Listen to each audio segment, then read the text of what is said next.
There too.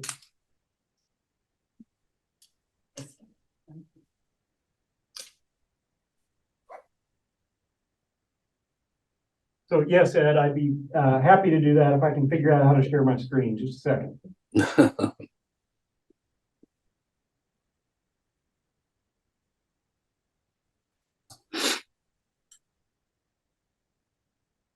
How do those numbers look in the back of the room? Sort of. They're not big enough. They look like they might be numbered.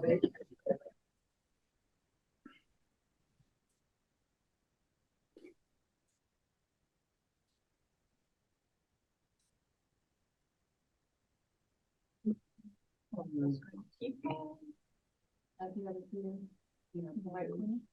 Upper right corner. Okay, yep, that one.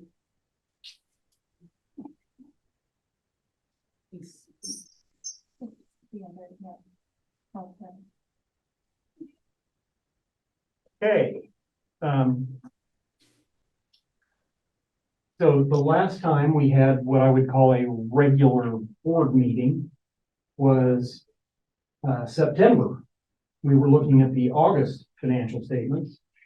So a few things have changed since August, but we're still in very strong financial shape. As you can see, we've got it's at $7.8 million in the bank. Those first two line items are liquid funds. And you can see in comparison to the last couple of years, that's more. As a general rule, more cash is better than less cash.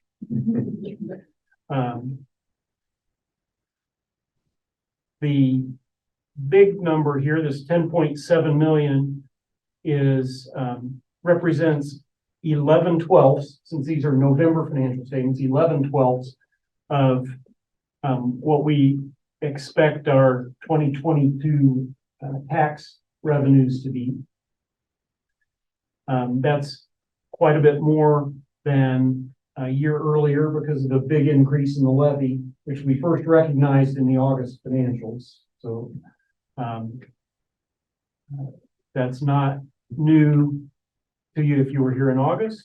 And we talked about it in the new member orientation earlier as well. The unusual fluctuation, which I hardly ever get to say in relation to fixed assets. If you look at this line that says vehicles, last year, these numbers are net of depreciation, but last year we showed $70,000, and this year we show $506,000.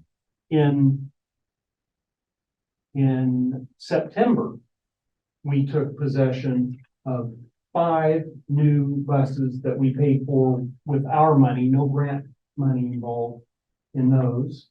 You'll recall in the August board meeting, the board approved doing that. And so that was 3 12 and 2s, 3 buses that have 12, a capacity of 12 individuals plus 2 individuals in wheelchairs. So 3 of them were 12 and 2s.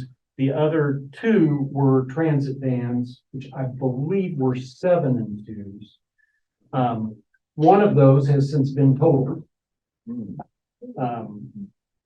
Somebody ran a stop sign and I've been there. I've seen the wreckage. It's properly totaled. We're still arguing with the insurance company about how valuable that vehicle was. And when we come to an agreement on that, we hope to be able to replace that. Although those transits with the high roofs are difficult to get. It may take a while. Was everybody okay? Yes. Thank you for asking. Yeah. Yes. Anyway, that's the jump there in the vehicles line. On the credit side of the balance sheet, Those, the numbers and liabilities don't fluctuate very much. The note payable is the mortgage on this building. All our other property is free and clear. And we have a fund balance at the end of November of $26.5 million, which makes us the envy of men. It's good that we've got resources and we use those to support people as best we can. That's the balance sheet. When the next page here is the capital expenditures budget. You'll see for the year, we've actually spent $579, almost $580,000 in vehicles. Most of that are those 5 vehicles that we just talked about. There's also about $90,000 that was a deposit on the purchase of 5 vehicles that will be financed with a 5310 grant. And if I remember correctly, we received those on December 1st. So they're not reflected in these financial statements other than that the deposit is in that 579.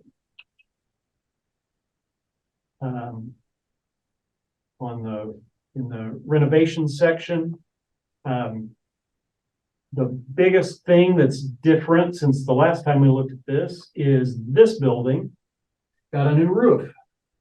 So 140 some thousand of that 151 in renovations for this building is a new roof. That was that whole contract, with the exception of $5,000. They still need to put in a drain up there that isn't complete, but otherwise that contract's complete.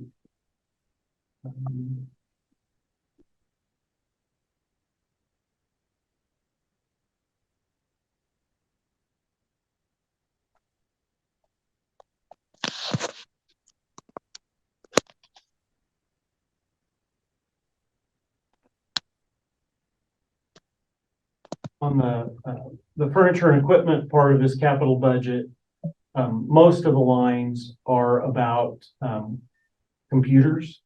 We've replaced a lot of computers this year. 3 years ago, we bought a whole bunch of Dell Latitude tablets, which means this year a whole bunch of Dell Latitude tablets went out of warranty. And so we've been replacing those, and we've been replacing them with the Microsoft Surface. So right now we've got an environment that's got some of both of those, and they coexist great. Where the system's fine. People seem to like the Surfaces. I think it's working well. So that's what all these lines that say equipment and software. That's really hardware.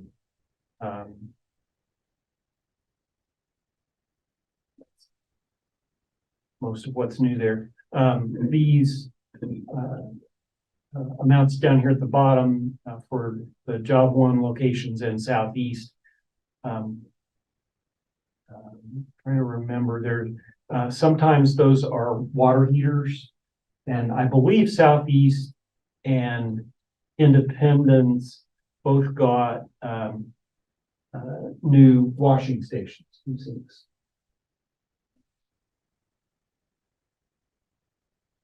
So at the end of November, we're still within our capital budget for the year of $234,000. So as long as I didn't spend $234,000 in December, we're okay. Come back next month to find out. All right, so this is our operating income statement. The top half tells you where the money came from. This is these numbers are 11 months of revenue. The tax revenue line, again, that number is what we're estimating this year's tax revenue will be. So that is the property tax revenue which we collect most of in December of 2022 and January of 2023. So that's why you saw most of it in receivables when we were looking at the balance sheet. The second line here that says excess taxes, that's basically taxes from prior years where we've already gotten the amount we estimated we would get.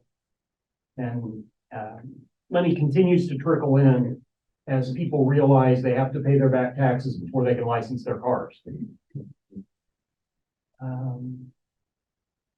The other big numbers here, of course, are the Medicaid revenues for both transportation and support coordination. So $18.8 million through 11 months compared to 16 million in the prior year. Virtually all of that difference being the increase in the property tax. The expenses through 11 months, we'd spent 16 million. So we have show net income or revenues over expenses of almost 2.8 million. December will be a higher expense than normal month. We can't necessarily project that to the end, but we did certainly have a good year in 2022. There's anything here. Let's see. 3 of our providers included vehicles in what they requested for their 2022 funding requests. And we spent most of 2022 begging vendors to sell us vehicles. And the last week of December, we took possession of 4 of the 7 vehicles that we've been trying to buy. And another one sometime during the first half of January. So we've got 5 buses for providers that are actually sitting on our lot until the title paperwork comes back. When it does, we're going to sign those over and just give them to the providers. The other 2 buses are on CDD's grant, and they wanted an upgrade on the floors. So we're working on upgrading the floors. My understanding is that there's a shortage of parts for that, so there may be some delay on those. But at any rate, in December, all of those costs, the costs for all 7 of those vehicles will be accrued. So you'll see a big jump in the total expense line when we look at December financials.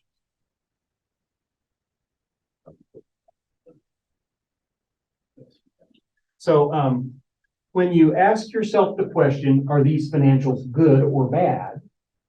The answer is always, it depends. The answer is always it depends, because it depends on, among other things, what you're comparing it to. So in this financial statement, we're comparing actual results for 11 months to the actual results from the prior year for the same 11 months. On the next financial statement, we'll compare actual results to our budgeted or expected results. And because these don't fit very well on the screen, I'll just be the spoiler and tell you they're still pretty good, even when you compare it to the budget. So I know you can't see the captions, but take it from me. The top half here is revenue. And so we were 138,000 over budget for the month of November in revenue. Over budget is a good thing on the revenue side. And as you can see, for the 11-month period, we're some 2.7 million ahead of the budget. At the time we built the budget, we didn't know the levy was going to take that jump. So if I slid over here, I could tell you that that's a $2.7 million favorable variance on the revenue side.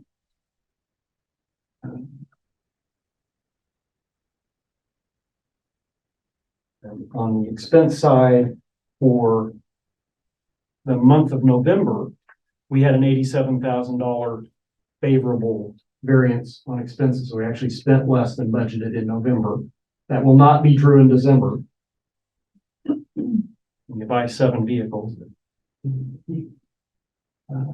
But for the 11 months, we have a $1.2 million favorable variance on the expense line as well. So as you can imagine, before we get to the second page, the bottom line looks pretty good.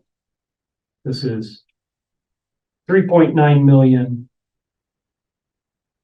better than what we had planned for.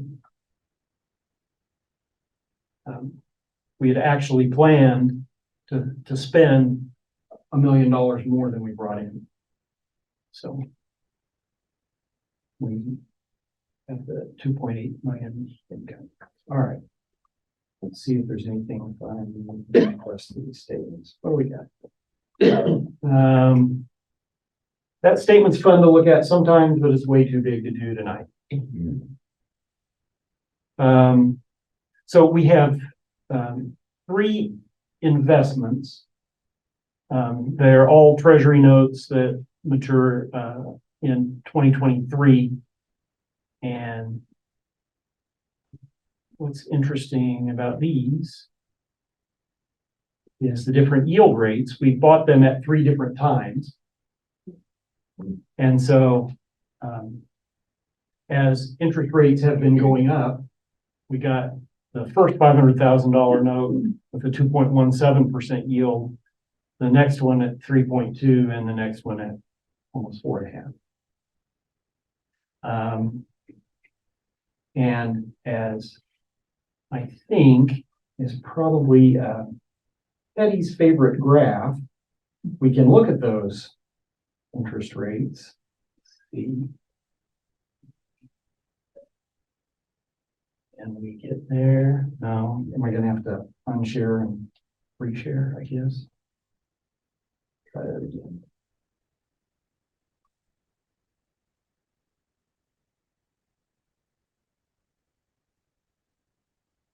All right. So as a benchmark, the blue line is 2019. So pre-pandemic, interest rates were running, they started the year a little over 2% and ended the year a little under 1.5%. So think of that as a benchmark. Then 2020 came along and we started just under 1.5%. And then March and COVID came and interest rates collapsed. And they stayed collapsed for all of 2020 and all of 2021 and the beginning of 2022. And in about March, they started to pop up as it looked like the economy was going to do better. And then they started to pop up again as it looked like the Fed was going to have to do something about inflation. And since then, the Fed keeps doing things about inflation and interest rates keep going up, which from the point of view of ETOS is a good thing. So these interest rates are our earnings on our sweep account. So the money that's in our checking account gets swept into an interest-bearing instrument overnight and then comes back into our checking account in the morning. And this makes makes more than $100,000 of difference to us over the course of the year. Rates are a big deal. So let's see, it is 5:51, and I think just as we wrap up, I'll just mention where we're at on current rates. So our sweep or repo account or whatever you want to call it is earning 4.12% today, or that's probably yesterday.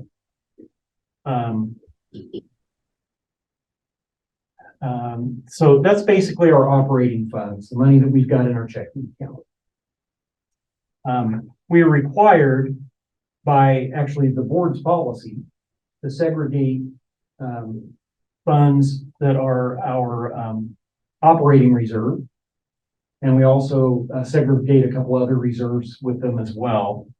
And so we put those in other accounts so they don't get commingled. We don't accidentally spend them. So our money market account for a long time has been making 0.15%. And believe it or not, when we first opened that account, that was a lot.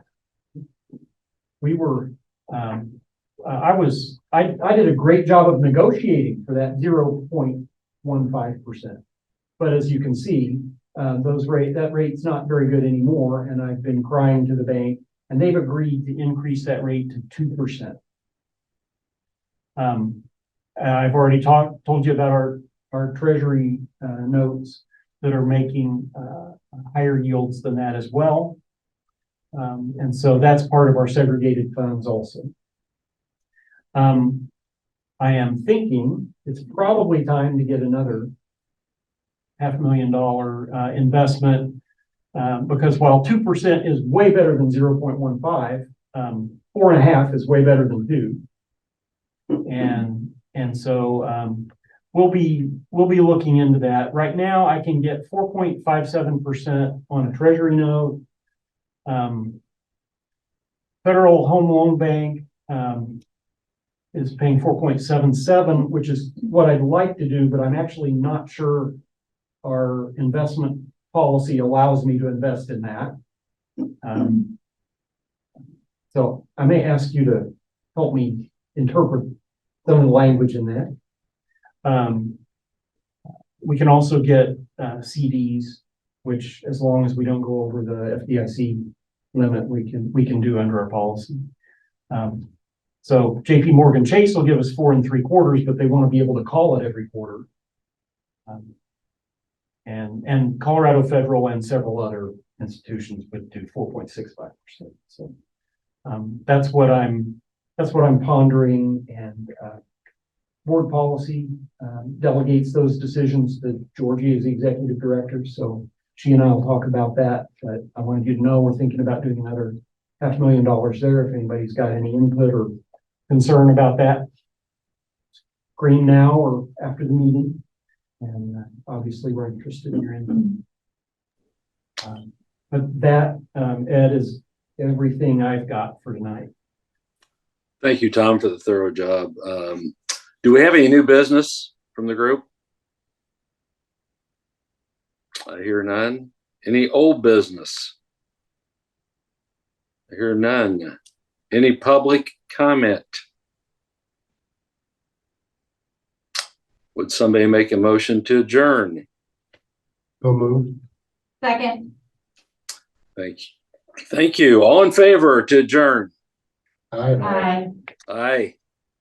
Any opposition? None heard. Meeting's adjourned. Thank you very much, Tom. Thank you for everything. You bet, Ed. It looks like we have about 5 minutes to start, so. Oh. If anybody needs a quick break, this would be the time.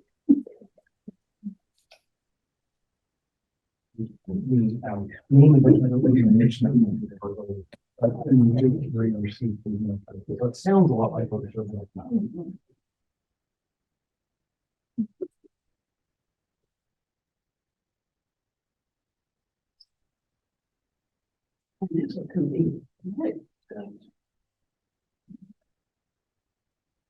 Really exciting, guys. Yes. Well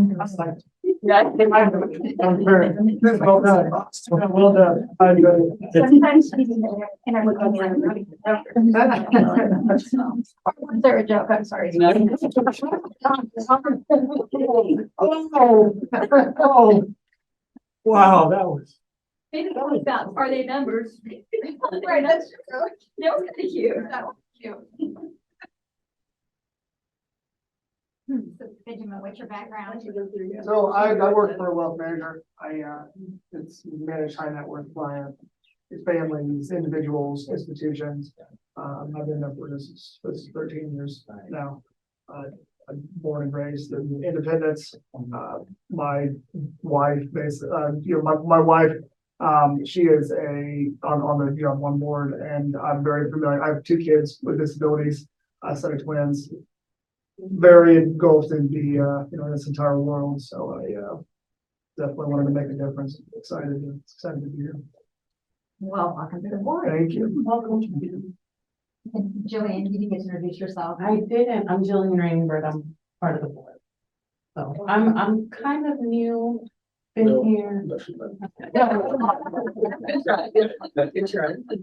But I will say I didn't get the lovely onboarding y'all did because I came in kind of like COVID-ish. So they just threw me in. They just threw me in.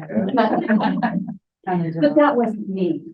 So it was a bad day. I gotta say, Georgie and I weren't here, so. Stu, well, we got 2 minutes. Sure. May, born and raised in Independence, Missouri. I had a mother who was a special ed teacher. Lo and behold, about 30 years after that, I have a daughter who has special needs. She is now 35 years old. She is at Developing Potential over in Lee Summit. We have been active participants in special needs programs forever. We started a foundation. It's called the Katie Mae Miracle Foundation. So we help other people. And it's not just helping the individual, it's helping the caregivers. Because it's a full-time job for a lot of people. And Ben and I were talking about it. If you're a single parent with a special needs individual, I don't know how they do it. I really don't. So we appreciate all the services provided. We truly do. If you can go ahead and mute Joseph. It's Libya. Livia, so what about me? I am a mother of 2 kids. So my oldest receives services to IGNAS, and we have been very pleased with the services. I'm from Lee Summit. My son will be going to Developing Potential. I have been in this for so long, and it's a very teaching experience to be a parent of a special needs kid. I am actually a teacher, and I teach young adults, teenagers, and I love them. I love the job. So I think that the fact that I am a mother with a special needs kid has helped me being a better teacher, a better person in general. Welcome to you. So I too am from Independence. Always Independence. If you run into each other in Walmart, if there's a quorum.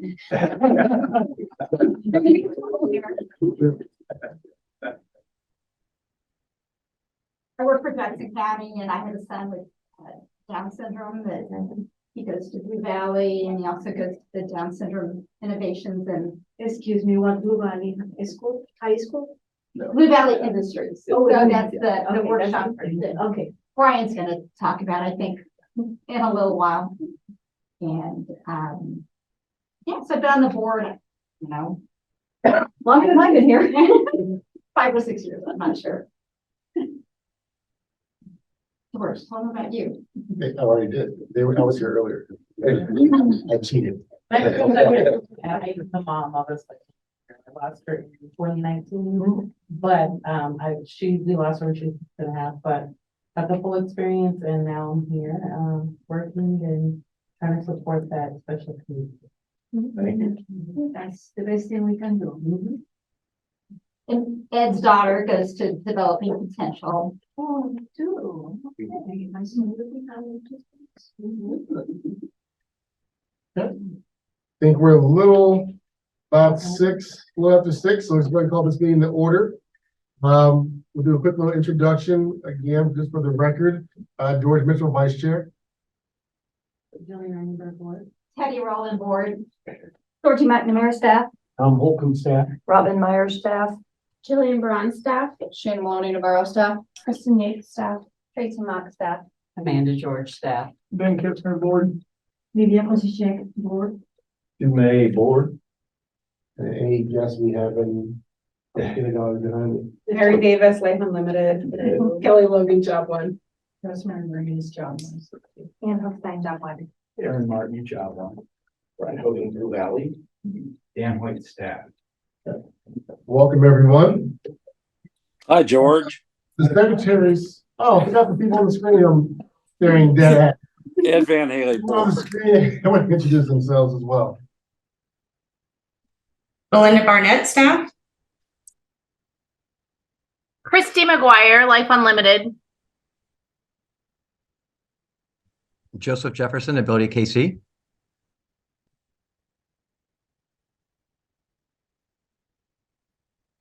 What else? Lauren is here from Southeast. Oh, there she is.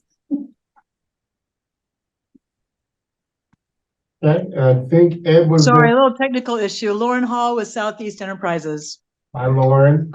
And I believe Hello. there a second ago. They're in the middle. He's iPad. Yeah, they're in the middle.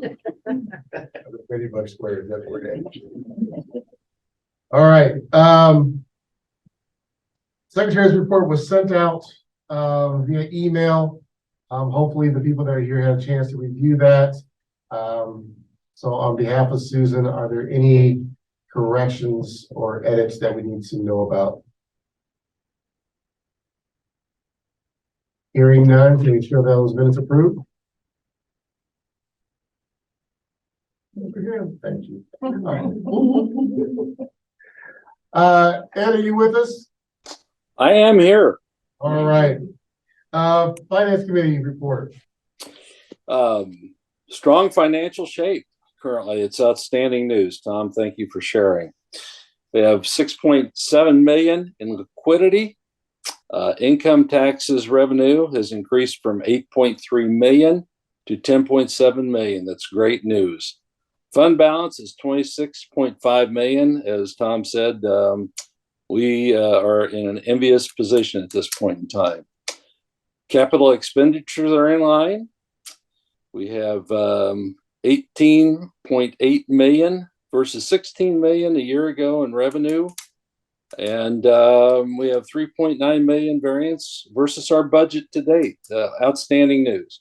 Much better than we had a year and 2 years ago, certainly. And that'll conclude our financial report for this month. Thank you, sir. Does anyone have any questions for Ed? Okay, Thank you. Executive Director's report, Georgie. I sent that out. Does anybody have any questions for me?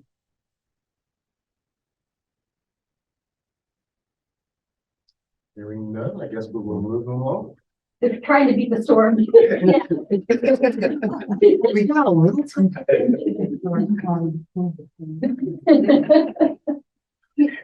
Presentation, job one. Eric, you have the floor. Okay, can we move up to the table? Yes. Have Ann join me here. If you'd like to sit by me, absolutely. In a second, I think we're gonna have a video we'd Yes. like to show you, but before we do that, we don't have a real formal presentation today. We won't take a lot of your time, but we just kind of wanted to give you kind of an update on where we are today.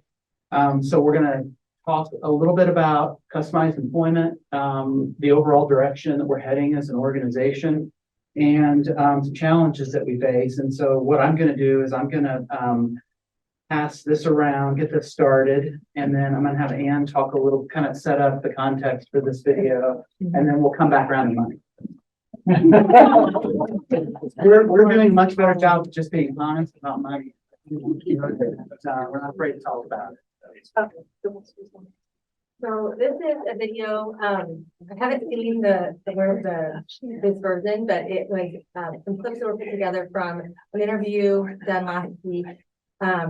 Norman was the first person that went through the customized pilot with us. He was a longtime, employee at Independence, workshop, and, he has been working at Christian Brothers Automotive for 7 months, I think is where we're at now. And it's been a complete transformation of his life. And I think people who knew Norman when he worked for us at the workshop and know him now, he's a real testament to what community employment can do. But also, the thing that is really cool about this video is that the business owner basically explains customized employment in layman's terms because he really gets it. And so I think that that's, to me, that's like the most exciting part is that when our community members are all helping. Okay. One. 2022. End of the day, I'm off the floor, back bathroom, everything, sweep it, power washing, concrete, post scrubber. When you first hired Norman, why did you hire him? The energy level that Norman brought when he interviewed with me. We sat down, we talked a little bit, we talked about what he could do and couldn't do. And really, he had the skills to do a lot of the tasks that we need done that are not necessarily repairing the cars, but we still need cleanup. We still need support for the rest of the team. And there's a fit for that. What's it like having Norman be a part of your team and Norman helps us have a brighter day as he's here. He helps everybody have a smile. He gives everybody high fives, hugs, whatever they want. It's nice to have him as an energy level, as a boost to everybody's confidence. how has hiring Norman helped your business grow?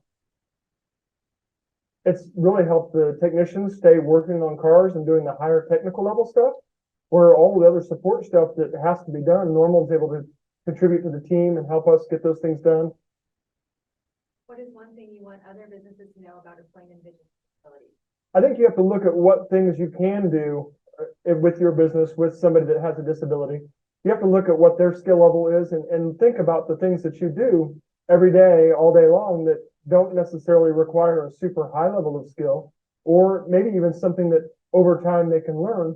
And so you got to find a good match where what needs to be done with the person that what their skill level is. I think you just have to get yourself over the fact that they may not be able to do everything that you need done in your building, but there's things that need to be done that they're perfectly capable of doing. There is a small amount of extra management that has to go along with that, but people like Job One help us a ton with that. And so they help us through that management phase with that team member and help include them in our team, help us to get everything done. And you just have to not be closed-minded about it.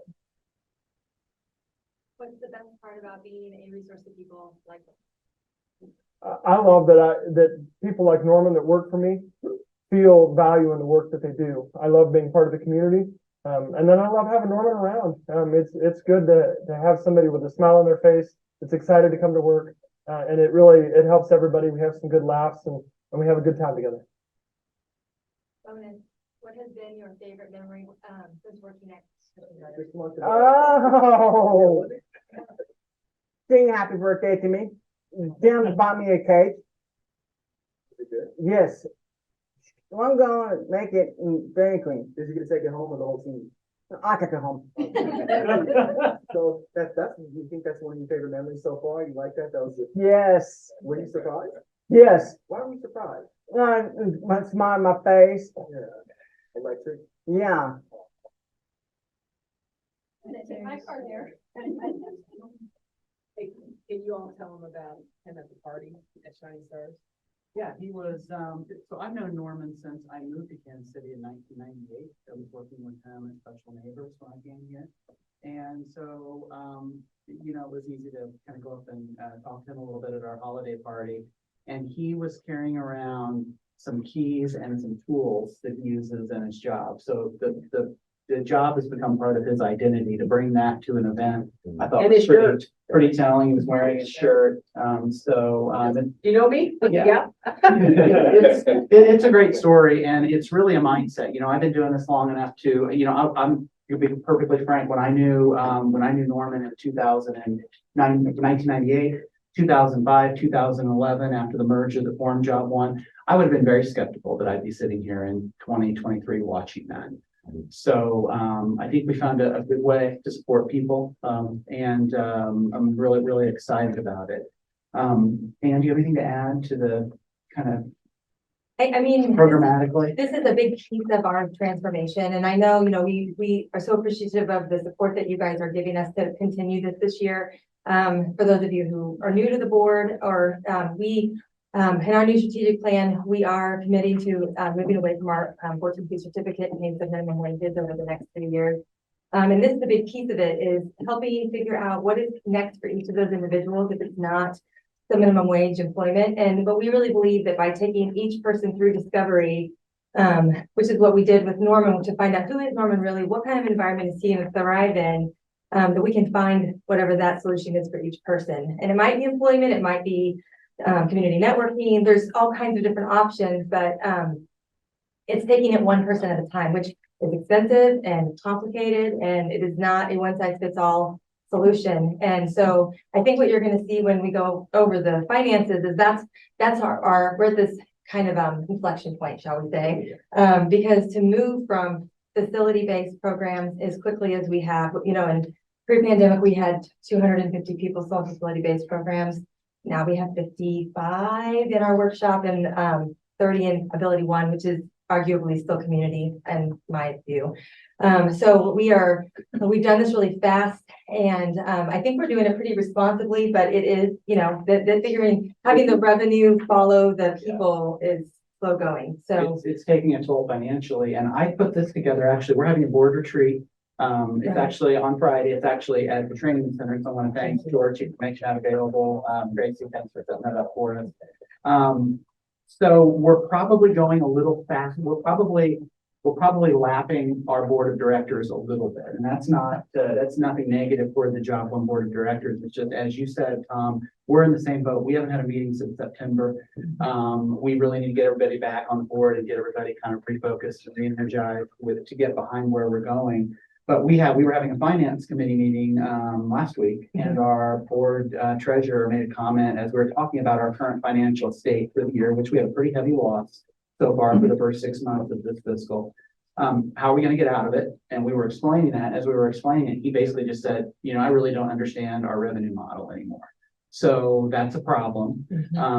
We've been diving into it. So on the back page of the sheet, the first thing we do is we kind of just give some definitions of our different funding. And the one thing, we do, ETOPS is included in there. And the one thing of all these 5 funding sources, earned revenue, fundraising, DESE, which supports the sheltered workshops and facility-based employment, DMH and VR, ETOPS is by far the most flexible. And so traditionally, and we hope this continues in the future, the funding that ETOPS provides allows us some flexibility as an organization to grow and evolve. On the back page, what you can see, this goes all the way back to 2015. We've been at this as Job One since 2011, so I didn't really have enough room on the paper, but the real significant. 2015 is when we know it starts, right? So it's when we started careers, it's when community programs were new for us. So I think that's an important line. Yeah. And so what you can see there is a real shift, and a couple that are pretty telling is, if you look at ETOPS funding, back to that consistency, you can see that for the most part, with the exception of last year, we've been, and the ETOPS dollars do include the value that we book for the donated facilities. So that generally some years was as high as a couple $100,000. It's probably down to under 100,000 now, just having 2 buildings. So the ETOPS funding has been fairly consistent, but if you look at our DESE funding for the sheltered workshops, we had $931,000 in DESE funding in 2015. We have 413 this year. We're on pace for below 400 this coming year. Earned revenue, which is our Ability One contracts, which is about $1.5 million a year of work with the federal government. That was 2.5 million in 2015, and that's down to that. We're probably going to be coming in right at about 2 million on that this year. On the flip side, you can see DMH and VR. We didn't even have DMH funding back in 2015, and we are on pace for probably at a minimum $200,000 in DMH funding this year. VR funding really accelerated in 17. And kind of what you see in 21 and 22, those numbers are a little bit deceiving because state was throwing some extra dollars at us and other providers for providing services through the pandemic. So that's kind of settled back down. We've also had some turnover in our careers department at the management level. We've gotten that stabilized with the promotion of Jeff Carpenter running the careers program now. So I think we're going to see those numbers go back up in terms of people served. It's a referral business, and yes. Aaron, Ed is wanting to know if there's some way that we can share the financial page that you have. Yeah, So if that I'll- is something that you can send so that I'll we can send send you it out. and Georgie, and you're free to share that with whoever you want. Okay, we'll get that sent out to everybody. So overall, we're trying to figure out a sustainable revenue model.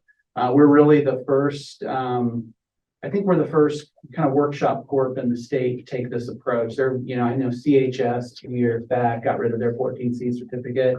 That was a little bit of a different situation for them. But in a way, we've been at this since our founding, when we merged, just because IBS Industries, one of the predecessors to Job One, was always pretty programmatically diverse and tried to do things differently for people. And we just kind of extended that. And I think we knew at some point, since I've been in this business, the elimination of 14C changes to how the federal government views segregated settings versus non-segregated settings. There's a lot of external pressure. And mentioned WIO 2015, which really changed the game because, it's not quite as simple as it used to be to have programs with local high schools that made it easy for kids to go from high school into a workshop. And at that point, we functionally closed our front door. I mean, it's not, we did not, I know around the state that wasn't always the case, but for us, it certainly was. Right. Yeah. So we've made some hard decisions. Where we've probably not gotten everything right, but we're have the best intentions, and I think we're doing the right thing by the people that we serve. But it's just I guess we're really proud of where we are, but we know we're not done yet, and it's messy right now. Yeah. I will say there's a lot of pressure within the organization right now. There's we're trying to get this deficit stopped as quickly as we possibly can. Mm-hmm. We did take a step back on ETOS funding last year, and that certainly made an impact, and we were very grateful to get back to, being kind of fully funded for this year. And the support that you're providing under the CBDS funding this year is allowing us, we've hired one of the 2 positions that we wrote in that grant to scale up. So once those staff are trained, they will be able to bring in their own DMH billing. But it's just that whole chicken and egg problem of we can't provide the services, so we have staff who can provide it. And so we think these numbers by the end of the year are going to look a lot better, but we just are in the middle. You also support lots of people without Medicaid. Yes, we do. Correct. And that means the DMH funding Yes. is not available. Yes, thank you, Amanda. That's a good point, because right now we are for the folks who are in the workshop currently, we are taking everyone through discovery as soon as we get the staff trained, regardless of waiver status. While we are working to get, because when we started working on this 6 months ago, 13 of the 55 didn't have Medicaid at all. And then another 18 had Medicaid, had no waiver. Right. And so I know you guys have been helping us so much. We, as of today, have 6 who have approval, have waivers, services approved, and another 6 who we will have by, I would say, probably March. So that's great. Those are the folks who already had waivers when we started, right? And then we've got another handful that we know your support coordinators are actively working to get waivers, the ones who already had Medicaid. And then our benefits specialist in-house is working with the ones who do not have Medicaid at all with those families to fill out applications and start that process. So it's just, we have a plan, but it's just it's a lot. So many of these things are not things we can control, especially at the revenue level. And the Medicaid applications are just taking Forever. months and months and months. Yeah. Yeah, and in fact, like one individual who we've been serving through CBDS without a waiver for over a year, 2 of them actually have Medicaid now. So that's the first step. So we know, and those were individuals who had been in the Grandview workshop that you guys have been supporting us to support for this whole time. So Right. It's just a lot. It is, and then the other piece that we're working through that we'll be coming back to you soon on is a proposal to try to come up with some long-term solutions for our ETOS-owned facilities, and we're very, very close on that. Our board will probably be deliberating about that at the retreat on Friday, and we look forward to sitting down with the board and staff to We'll probably be presenting some kind of a non-binding letter of intent to get something done with the facilities, and so we're very, very excited about that. And what goes along with that, and it ties back into our programmatic transformation, is we want to do some fun and innovative things at the Yuma location in Independence. So it's all tied together, but it's a lot right now, and so we appreciate the opportunity to present it today, and just sort of, we try to be an open book. We try to be as transparent as we possibly can. And so we wanted to kind of share the good with bad, but we appreciate your support. I'd like to make one comment. We do have employees coming up and going, when can I get in the program? So we know we're doing the right thing because they're like, Kelly, come here, let's talk about it. And so that's exciting that they've heard what we're going to do, and they've actually sold it. Some of the other employees have sold it to them, could maybe with another agency, because we were trying to talk about it. She took over the meeting. We're like, okay, she's doing a great job. But I just like seeing that every day there's somebody else going, can you tell me more about that? So that's exciting to see the people we serve happy.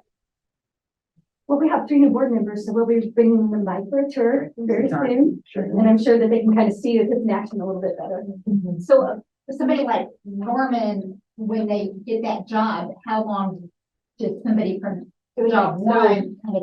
So Norman is still receiving, at this point, he is no longer receiving any direct waiver services. We are totally faded out on his job coaching, but we are following along. Our community support specialist, Carlos, follows along after that, which is part of that, the careers, the long-term follow along that he does, where he's checking in. It depends on per person, how often they want to, we let them tell us in the business, tell us how often they want to stopping by. Cause it's not really job coaching. It's more of just hey, how's it going? And then we'll do that as long as he tells us that he wants us to. And so sometimes at some point people stop answering the phone, or they say, oh, I'm fine. And that's fine.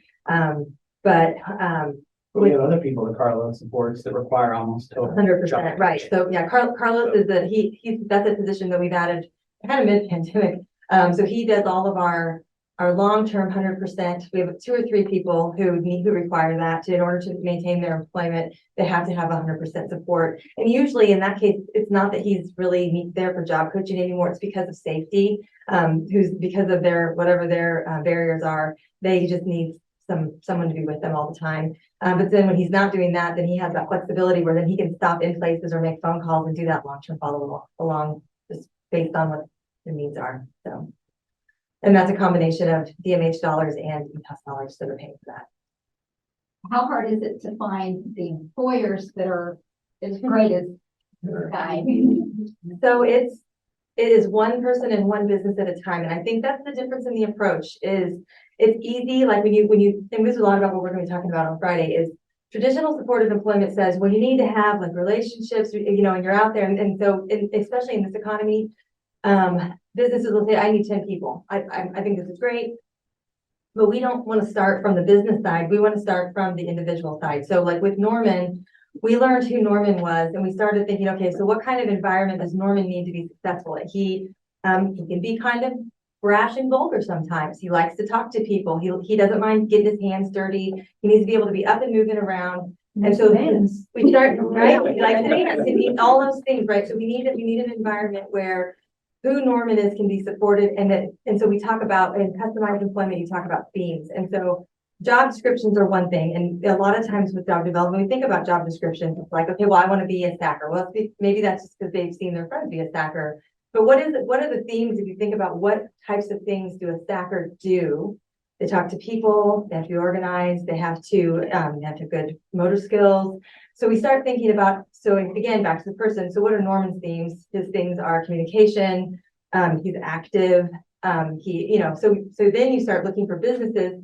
And when you teach someone how to do customized employment, you talk about, so first we learn who Norman is, and we come up with 3 themes that describe who he is. And then for each of those themes, you should be able to come up with a list of 20 businesses that do that theme, right? And that gives you a starting place. And if you visit 60 businesses with Norman, somewhere along the way, we're going to find a place that says, oh, hey, actually, and of course, while we're out there, we're trying to have them try the jobs, but you have to come at it at that individual level, because otherwise, sure, we'll get people jobs. And traditional supported employment works for a lot of people, but in cases like Norman's, we needed a customized solution. I think, and when we say, some person like Norman, we're really talking about a lot of people that we Do traditionally. we traditionally serve in the workshop, right? With more significant disabilities. Right. Some, you know, because a lot of times a high school kid that's transitioning out, maybe Price Chopper is a great first job. I mean, it was probably a lot of our first jobs, right? Like, it just depends on what the support needs are. So there's nothing wrong with that. But if the answer is, we don't know, if we're trying, maybe we would say this person couldn't work, that's when the customized solution is the right thing. And so it is, we just go into businesses until we find the right thing. And we go to all the chamber meetings and we make friends and we make sure we know where the jobs are so that when we need to ask for help, we're not cold calling, hopefully. I really like the approach. Yeah. Because you start from the end. From the end of it, yeah, best outcomes come that way. It's conversation. And I think historically, since the nineties, there hasn't been a supported employment program that's ever been able to survive on what VR and DMH pay. Never. And you guys have So, supported the that- reason we've been able to do this. And we know that. That I was just want to make sure everybody gets And do that. it right. Yeah. And do it right. Yeah. And probably to really do it really well, that our next phase is to really figure out ways to, To raise- leverage other, to raise money and leverage other types of supports. Organizations funded by ETOS traditionally have either not needed to, or they've been government supported. And I think that could be, something that, that we will be putting a lot of energy into in the coming, years, is to leverage the money that you guys give us and that the government gives us to just better serve our people. It's without it, the margins are razor thin, or you don't. And you can't do it. can't hire professionals to do the work. That's the trap, right? Is that if you're only doing it with VR dollars and DMH dollars, you can't hire professionals. You end up with, in the state of Missouri, yes, we raised our DSP rates and we're so grateful to the governor for putting that in his budget, but $15 an hour doesn't pay for college educated people. And so, at least not in this market. So how do we, and that's what you need. You need people who see this as their career choice and who have those abilities to negotiate, that can walk into businesses and feel like they're being compensated at a level that hard emotional work and that hard community work feels like that's fair, and I think that's the other piece of it that has made us different too. How many kilos do you, of people you serve? Mostly adults, but we do have a summer work experience program for high school students.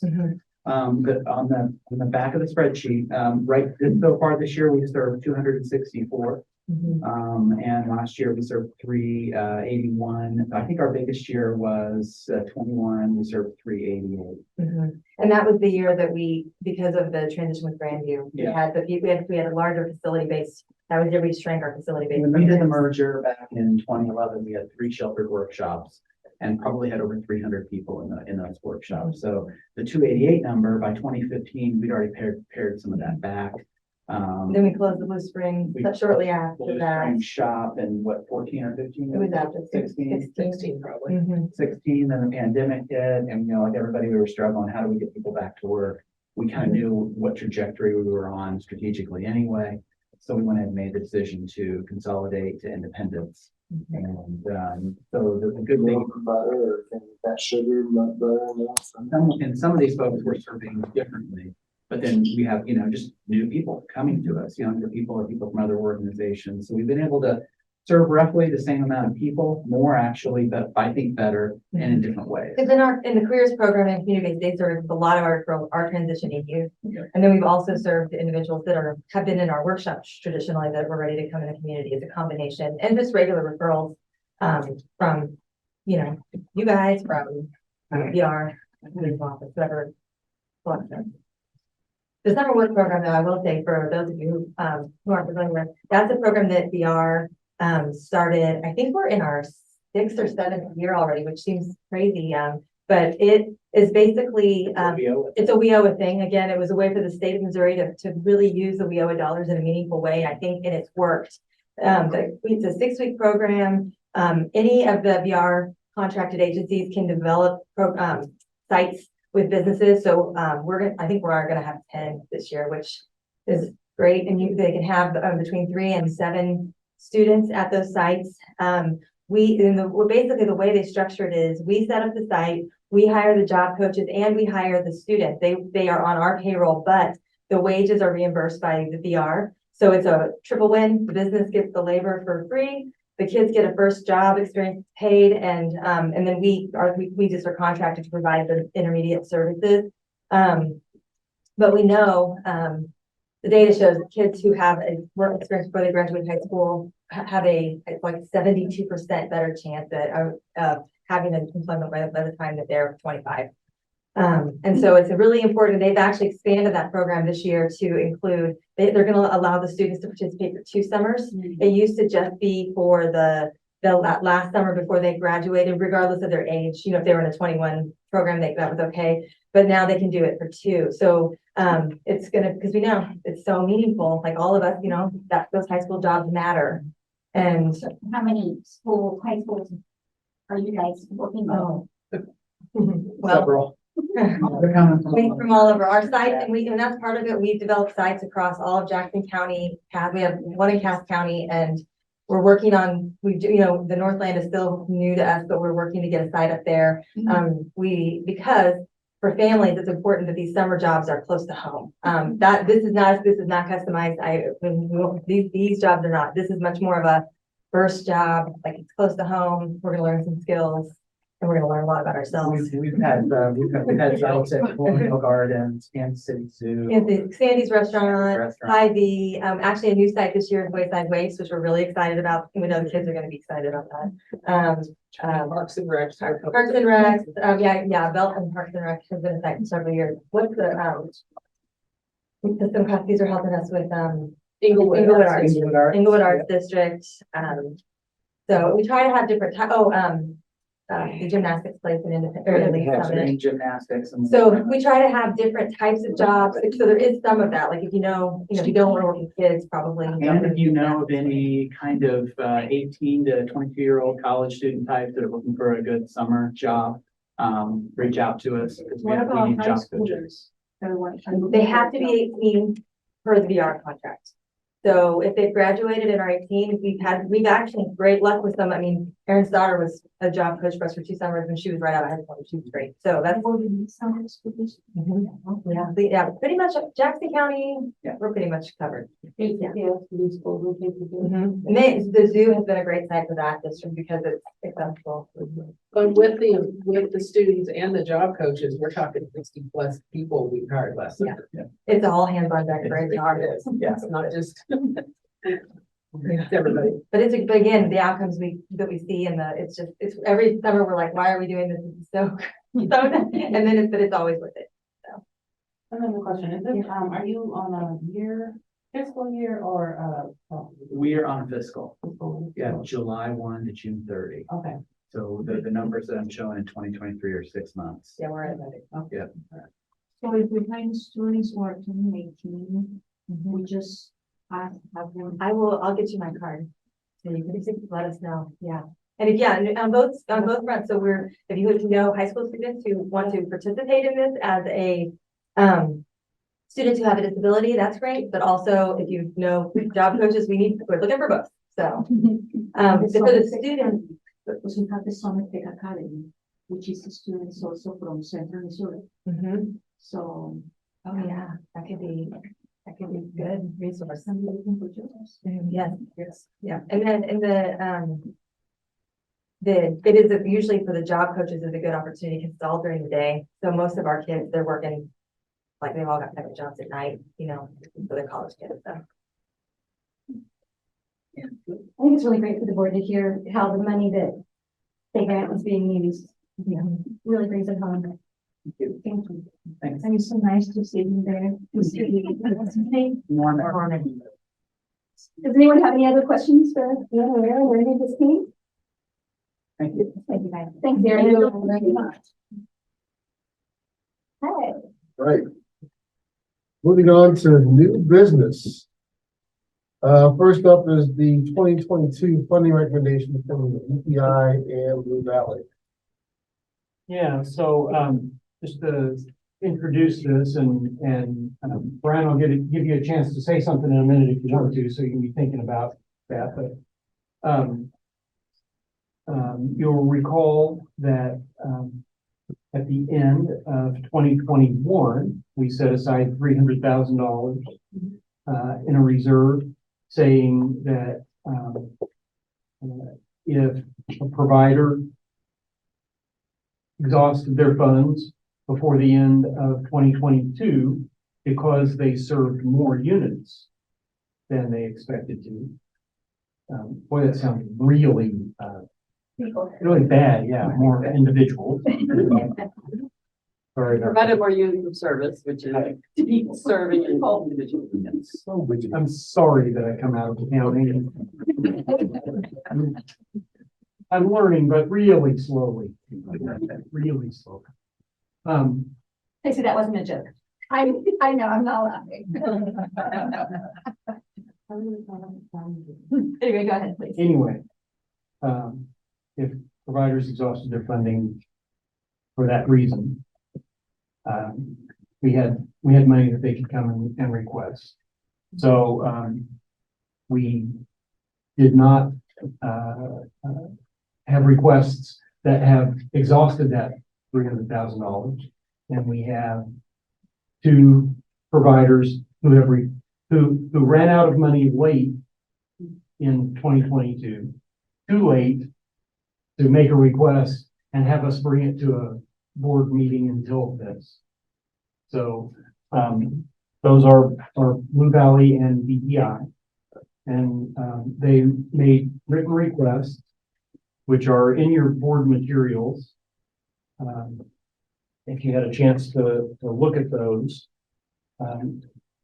Blue Valley is requesting an additional $43,427. And DPI's request was actually $49,586.01. As a staff, we're going to recommend numbers that are actually a little higher than those. But before we get to tearing the numbers apart, I wanted to give Brian a chance to talk about why he was able to serve so many more people. Well, so first off, thank you for serving on the board. I always say that to new board members. This is going to take a lot of your time and it's a lot of learning. I want you to know we all completely appreciate everything you do. So with that said, we're here asking about money. So what happened was the funding year last year, coming out of COVID for ETOS was just a different year. Some people were coming back to services at different times. And so we were fully back people back at the end, December 1st of last year. So when our funding came up, something happened in terms of the total amount of dollars that got budgeted to Blue Valley. And so we got that sort of straightened out in like April of last year, and we got repaid for service unit dollars that we just hadn't received first quarter, and everything was straight. And Tom had said, oh, but you're going to run out of money now because the rate changed, but the amount of money that the board had approved with Blue Valley had stayed the same. You're going to run out around November. And so then we had talked and I did the math, thinking that I was on top of that. And I had to just put myself that I messed this up. So what happened was, looking back, you'd think I'd have this. I've been at Blue Valley for 23 years. I should have it. So, in winter last year, there were just more days where people missed. ETOS buses didn't run. If it snows or it ices, the buses just can't get through a lot of side streets, and DOT picks people up from their home, from the door, brings into organization, and then goes back home. And so when I did the math, it made sense. But as November came, I became aware that we were going to be providing units because I hadn't contemplated how weather had affected me. I was using bad math then. And so we ended up providing, sort of like in schools, you get a unit is 1 day of person in service at our organization. So there were 1,213 days that we provided services to individuals in halfway through November and all of December that we just simply were not able to bill for. And so that is the request that comes out to $43,427. So I will then say, okay, so that's that. They talked about customized employment. We love job one and careers. I just want to get that out there really fast. We are walking down the same path, but we're like 6 years behind them. they are trailblazers. You can say that too, so. Anyway, so that is the request. Thanks, Brian. So, I was just gonna mention that we've seen the actual numbers, this request, we asked for the request before the end of December, because we thought it was important to have those requests on the record before the end of the year. But we've seen the actual numbers. The numbers were just slightly higher than what Brian had estimated. And so, I'll be recommending, a number that's about $3,000 higher than what Brian's request was, I think, so that we can fully pay those. And I've got the exact numbers, and I'll show you here in just a minute.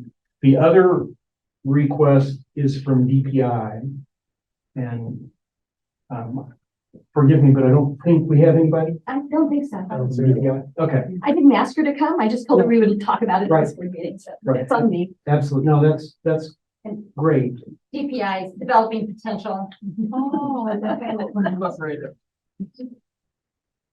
really have to stop everybody if they just talk in acronyms. Because there's so many. We want to move here, but Yeah. that's not much fun. All that and then just go more. And then if you're in the school system, it's even worse. So Rebecca Case at Developing Potential requested $49,586.01.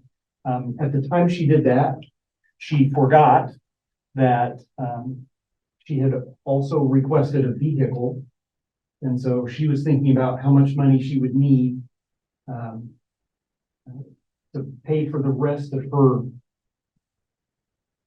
units. But had forgotten that she needed to set aside $69,000 that we were going to spend on her vehicle. So, the DPI case is actually quite a bit more complicated than Blue Valley. We had several other issues along the way, where there were, miscalculations and things, and we're trying to clean all those up at once. And so, the amount, let me just bring the dollars up for you here. So I'm sorry, that's the reason why the construction of the new building has been so behind. No, we were not funding That that. has nothing to do with that. So we own the Developing Potential building in Independence. And they have a new building in Lee Summit, am I Yes. correct? And one downtown we have. We own two of them and they have three right now in one that they're building. Oh, yeah, because then there's the other one in Lee Summit. So Lee Summit, Independence, and then the one by Blue Valley. Yes, right.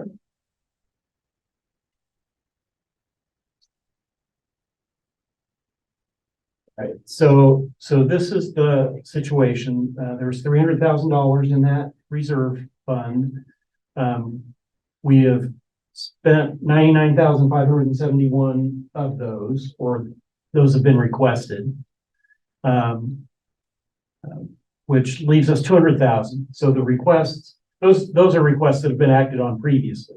So the requests for tonight are another $93,000, but the staff is recommending that we do 46,434.60 for Blue Valley. That should allow us to pay their invoices through the end of December. And we're recommending $76,098.18 for for Developing Potential, which is the equitable amount based on correcting a lot of mistakes that we've made along the way and recognizing that there's a vehicle sitting on our lot that will also be Developing Potentials once we get the title paperwork. So as you can see, even if you take the staff recommendation of $122,000, there's plenty of money left in that reserve fund. And that's all 2022 budget. That's money. that's correct. Impact 2023, right? And Yeah. it's money that was budgeted for this purpose, Let me 2022. think about that. Technically, it hasn't been budgeted. So part of what we're asking you to do tonight is to amend the 22 budget to add these amounts. And as you saw by looking at the November numbers, there's plenty of room to do that. No reason to. So it was 300,000 that we set aside. Does this add up to over 300,000? No, I'm not good at math. no. The 300,000 was set aside in a fund so that we would have the cash to do it. But the expenditure was not included in the budget. So that's why you need to do that tonight if you want to grant these requests. So what I hear is you need a motion of the 300,000. You need the motion of the. I need a motion from the board. Can you make it start? Yes. I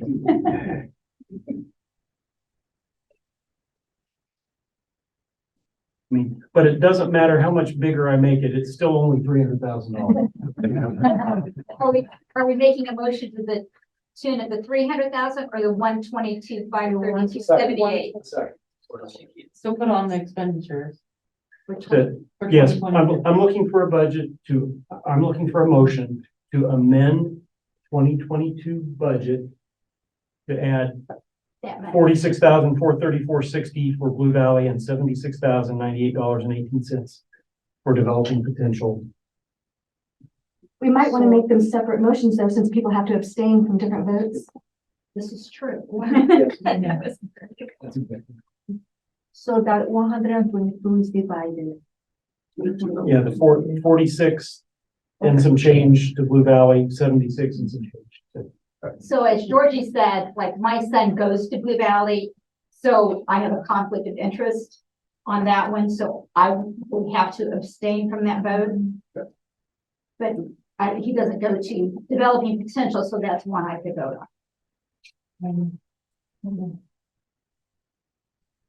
So I would even motion to start this party off. I motion for the $46,434.60 for Blue Valley and the $76,098.18. I need two separate motions for different things. Sorry. I did, okay. All right, so we're going. Okay. I second that. All right, so we started with the motion with Blue Valley Industries, is that correct? All right. Because we do have potential conflict of interest, we need to probably do that as a roll call. So, for the motion that is on the table and seconded for Blue Valley Industries, Jillian. Aye. Eddie. Abstain. Eddie, you on the line? I am. Aye. Yeah, aye. Aye. Okay. All right, so that motion passes. I make a motion that we allocate in the 2022 budget $76,098.18 for developing potentials request. Okay, I have a motion. Do I have a second? I'll make that motion. Okay, I have a motion and a second. All right, let's go ahead and do the roll call. Jillian. Aye. Teddy. Aye. Ed. Abstain. Okay. Aye. Aye. Dane. George says aye. Okay, so if my math is right, I think both motions carry. Thank you. All right, you're welcome. Okay. Next up, it is that time of the year again, at the beginning of the year, that we must hold elections to appoint new officers. I believe that essentially all positions are open for election. Because we had Ed filling in, Susan has termed out. I think I'll also termed out as VP as well, so. All right, so we'll just start from the top and work our way down. Do we have any nominations for president? Chair. Chair, yeah. George for chair. I'd like to nominate George Mitchell. Okay, You get 2 nominations. I will accept that nomination. Are there any other nominations? Not George down, but 31. I make a motion, we close nominations. Chair. Okay. Let's do a vote. All those in favor of George being the chair for the, next year, say aye. Aye. Aye. And all those opposed? Okay, that's done. I will now open nominations for vice chair.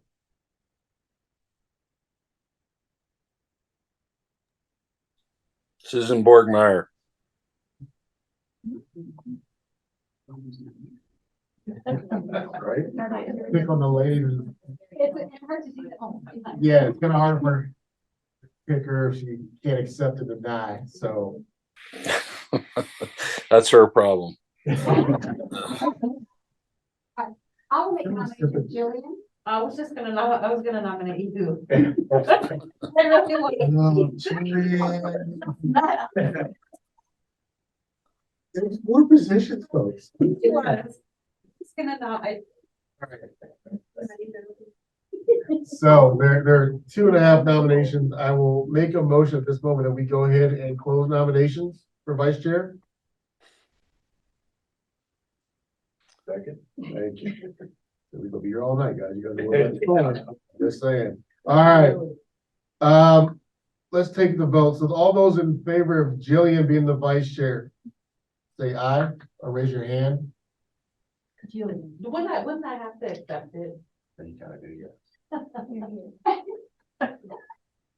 pressure. Yeah, no pressure. Upstairs. At this time, I'll serve on another committee instead of being vice chair. All right, so that leaves us with Teddy. Teddy, do you accept? I would accept. Okay. All right, all those in favor of Teddy being vice chair, say aye. All those opposed, same sign. Okay. Moving on to secretary. Do you have any nominations for secretary? Jillian Rainingburg. And you're not here in person, I don't even, But he's on the roll, so there you go. All right. Jillian, do you accept that nomination? Something we have Robin who makes it really easy. Yeah. Okay, yeah, I will accept it. I'm looking at the secretary report for that. It only applies for closed session sections. All right, any other nominations for secretary? Okay. Do we have a motion to close nominations? I make a motion, we close nominations for secretary. Okay. You have a second? Second. All right. All those in favor of Jillian serving as secretary for the next year, say aye. Aye. Opposed, same sign. Congratulations.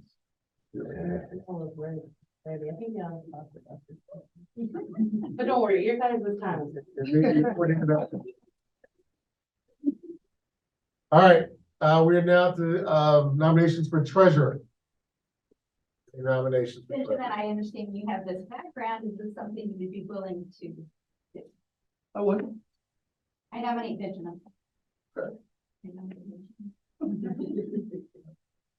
Any other nominations for treasurer? Ben, do you accept? All right. Any other nominations for treasurer? Okay. Motion to close nominations. So moved. Second? Second. All right. All those in favor of Ben being our next treasurer for the year, say aye. Aye. All those opposed? Welcome, Ben. Why'd you make that sound ominous? Right? On purpose. All right. That kind of closes our election of officers at this moment. Congratulations to those that were nominated and voted in. We'll be talking soon. Next up is board appointments to board committees. Now, we can do it numerous ways. In the past, I've seen the chair make their appointments, but if you just want to do it and be over with, I'm good either way. You can do it outside of the meeting. I just I feel like we haven't had this set up in a couple of years. Right. So, let's go ahead and do the easy one, which is the finance committee. So for the finance committee, and again, just so we can just be clear with the committees, we have 3 committees. We have finance, which meets monthly. We have the planning and services, committee, which is quarterly, as well as the facilities committee, which is also quarterly. Yep. So what we're looking to do is, I guess, to be fair and kind of distribute the weight, we're looking for 3 members to serve on each one of those committees out of the 9 members that are on the board.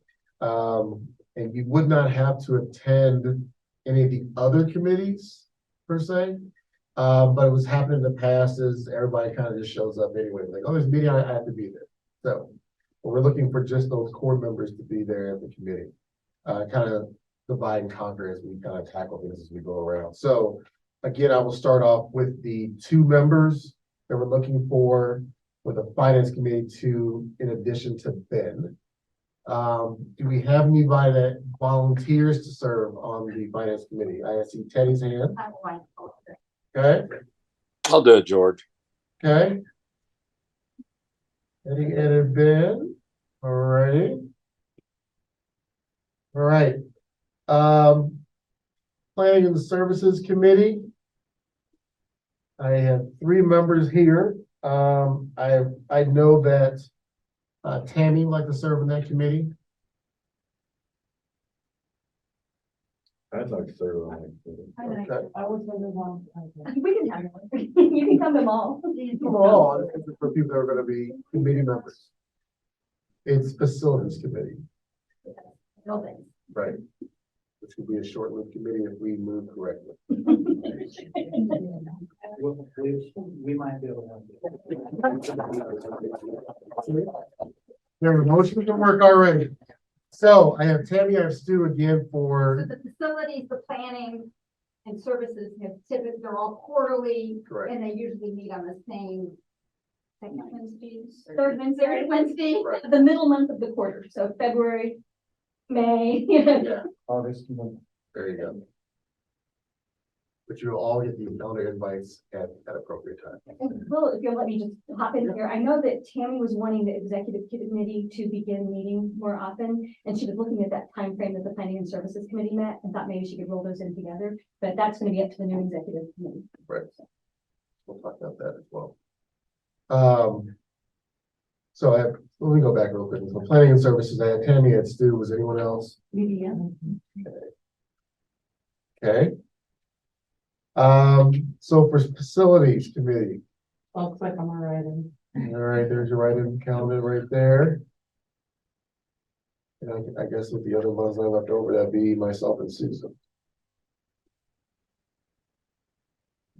Okay. 6, 9, right. Okay, that takes care of that. There is, again, well, I'll talk to those newly elected officers about the executive committee, about getting that up and moving, and then how often we want to meet. So I will need 1 potential volunteer for an internal committee, and that committee is needed for the corporate compliance committee. Do you want to tell a little bit more about this? Thinking that he said much.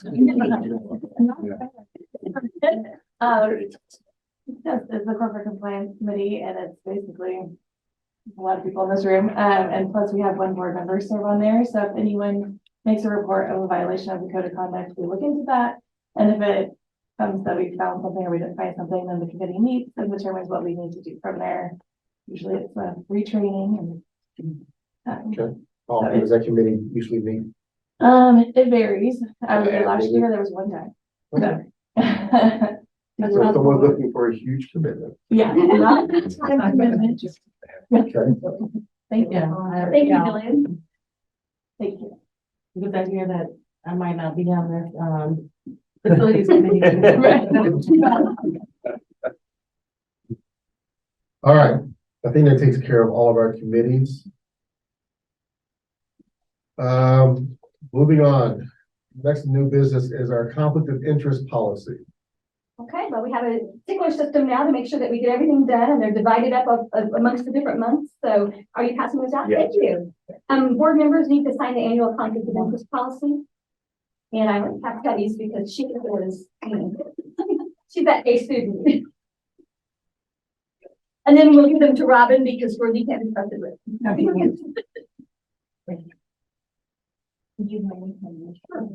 So for those that are here, if you just want to go ahead and fill those out and slide those down to Robin, so that way Robin can keep those and follow them ready for us. And for those that are not here, get those emailed to Robin. Hopefully by the end of this week, that'd be great. I believe you can sign it electronically for this one. Okay. Next up in new business is the new drug testing policy at DOT. So, actually, I think I passed this out to all the board members who, Joanne, did you get it?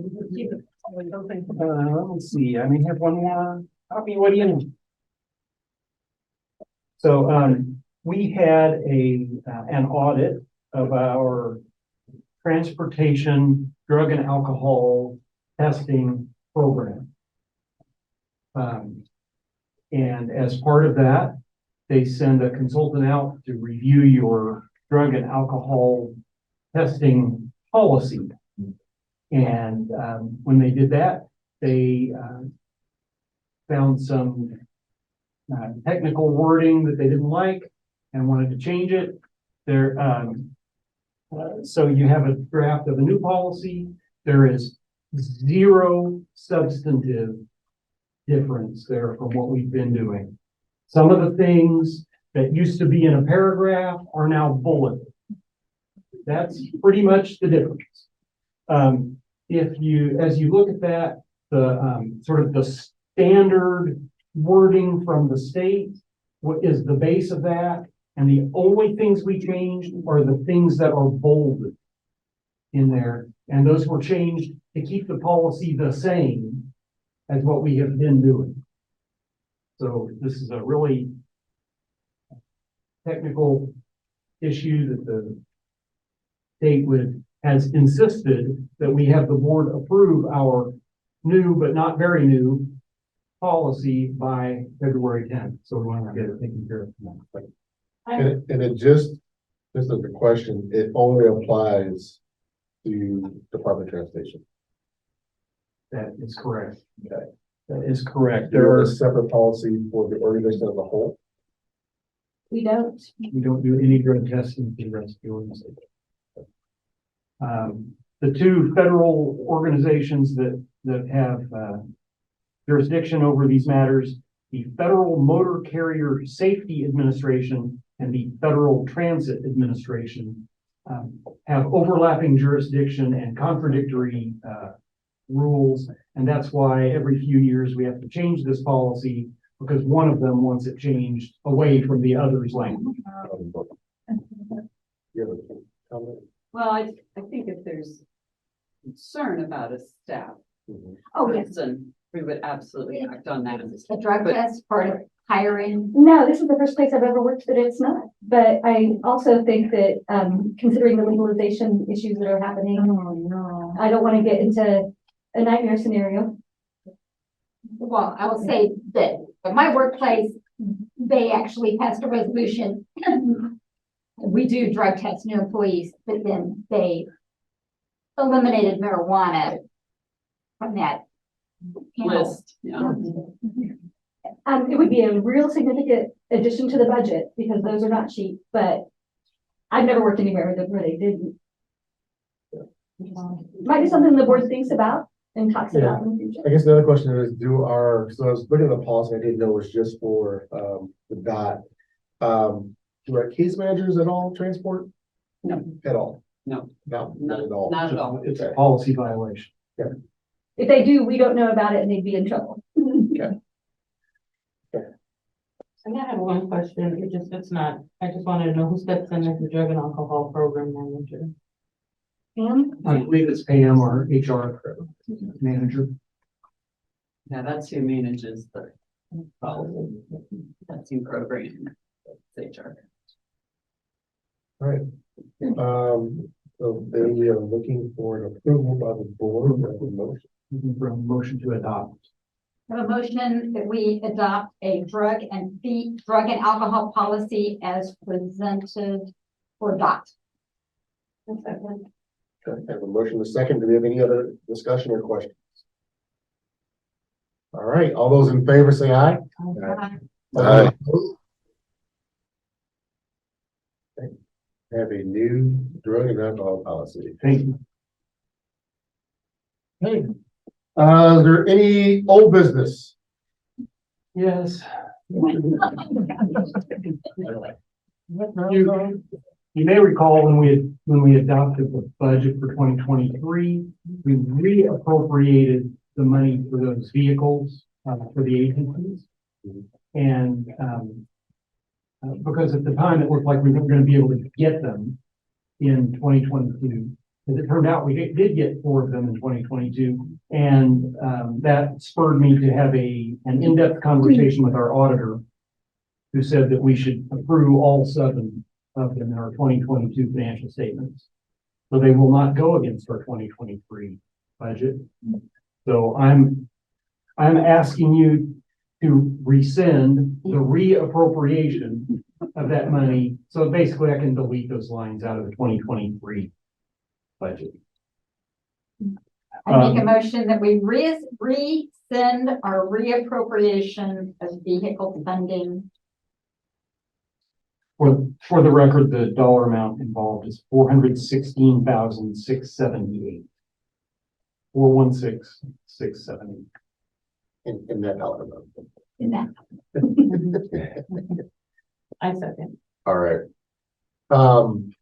Any questions or discussion? The auditor basically says, as far as your bookkeeping, spend all the money in 22. So we get the audit, we do that audit thing when. They'll do the audit in February and you'll see the report in March. Okay. We got 4 of the 7 vehicles.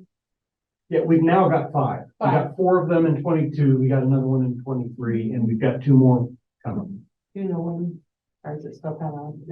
Those are the 2 that are having the floor upgraded, and there appears to be a problem with parts, so they're not even giving me a guess yet. Any other discussion or question? All right, let's call the question. All those in favor, say aye. Aye. All those opposed? All right, Thank you. you're welcome. Any other changes to the budget? Maybe next month. Yeah, we'll see what happens. We're going to reappropriate that. Right. And we unrescind. All right, any public comment? All right. I will have one thing. Yes. I look forward to everyone coming to Blue Valley this year, and I'm sure there's online, just see who we do, meet people. You're gonna want to know your names, your address, where you live. That's just part of the deal, you know. Your birthday, too.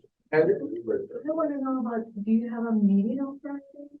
What did you talk about? We do, yes. We are using the training center across the street for a board retreat, for our board of directors. That means we go. They each have their own separate board of directors. Yeah. They're all nonprofits. And we believe, we are subject to Missouri Sunshine, so our meetings are open, so if you came, you would not be turned What away. It's all day, it's from 8 to 6. There's 4, right? Breakfast and lunch. Yeah. You're welcome. Right. Well, that's when we're all gonna show up, right? Be there.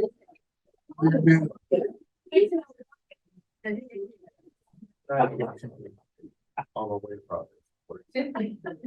Okay. There's no other public comments. I need a motion to move us into closed session. I'll make that motion and we'll see the closed session. Who seconded? I need to, amend my motion real quick if people start to exit. I need a motion to move us into closed section, pursuant to Missouri Revised Statute Section 610.021. And we'll, the moment into the closed session pursuant on Missouri Revised Statute Section 610.021. I think that. I'm going to stop the recording now. Well,